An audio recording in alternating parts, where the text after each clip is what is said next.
첫 번째 경기는 제노와 베네치아의 경기입니다. 제노아는 지난 11월 질라르디노 감독을 경질한 이후 파트릭 비에이라 감독 체제에서 4승 보고 3패를 기록 중인데요. 이번 시즌 질라르디노 감독 체제에서 리그 기존 홈 7경기 승리가 없었던 제노아였지만 비에이라 감독 체제에선 리그 기존 홈 5경기에서 2승 2무 1패를 기록 중이며 현재 홈에서 2연승을 기록 중이랍니다. 과연 올해 베네치아를 상대로 홈 3연승을 달성할 수 있을까요? 비에이라 감독이 부임하면서 가장 큰 변화는 기존 백스리에서 백포 기반의 포메이션으로 바뀌었다는 점인데, 수비 상황에는 미드필더 마시니가 수비 자리까지 내려와서 백파이브 진영을 갖춰 수비를 하는 모습을 보이기도 합니다. 제노아의 경우 이번 시즌 이적생들의 공백을 전혀 메꾸고 있지 못하는 모습을 보이고 있는데요. 지난 시즌 팀 득점 랭킹 1, 2위인 구드문드손과 레테기의 이적으로 인한 공백도 아쉽지만, 저는 제노아의 경기를 보면 호셉 마르티네즈 골키퍼라도 지켜냈으면 어땠을까 하는 생각도 드는데요.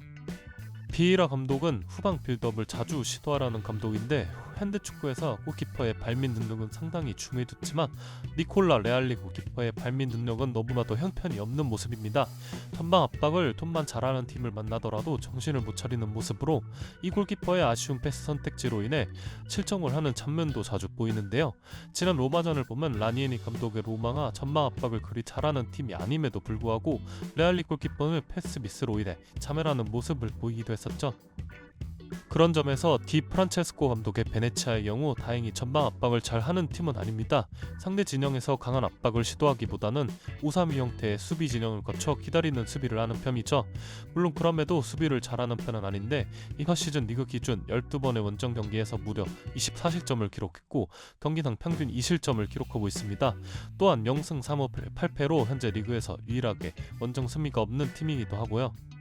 비에이라 감독 체제에서 치른 홈 5경기에서 제노아는 6골을 기록했고, 직전 토리노 원정에서 피나몬티가 지난 나폴리전 득점 이후 7경기 만에 득점포를 가동한 부분은 고무적입니다. 물론 미레티나 올리베이라 같은 다른 공격 자원들의 부진은 아쉽긴 하지만요. 제노아의 경기력이 좋다고는 할 수 없겠지만 성적만 봤을 때 홈에서 좋은 성적을 이어오고 있으며, 베네치아의 원정 성적은 리그에서 최악의 모습을 보이고 있다는 점에서 제노아의 승리로 추천드립니다. 두 번째 경기는 바르셀로나와 라요 바이에카노의 경기입니다. 한지 플릭 감독의 바르샤의 경우 챔피언스리그 예선에서 2위를 기록하면서 16강 토너먼트에 직행을 했기 때문에 오랜만에 긴 휴식을 가져갈 수 있었는데요. 지난 23라운드 세비야 원정 1대4 승리 이후 8일 만에 리그 일정입니다.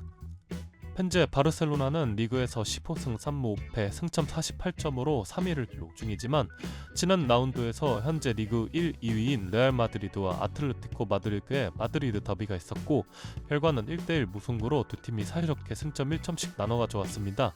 그리고 이번 라운드에서 두 팀이 또 서로 사이좋게 무승부를 기록했기 때문에 바르셀로나로서는 정말 오랜만에 1위를 탈환할 수 있는 기회가 왔는데요.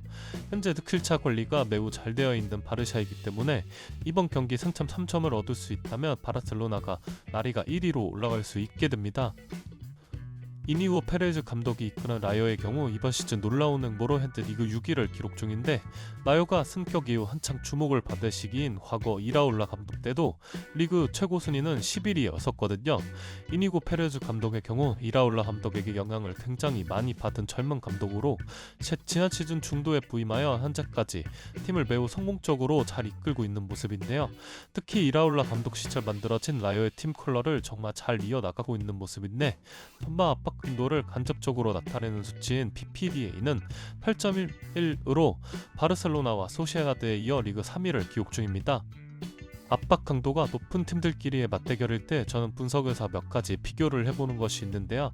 첫 번째론 누가 먼저 지치는지를 생각해보는데, 이 부분에선 바르셀로나도 푹 쉬고 일정을 치르기 때문에 큰 걱정은 없습니다. 두 번째론 어떤 팀이 탈압박 능력이 더 좋은지입니다.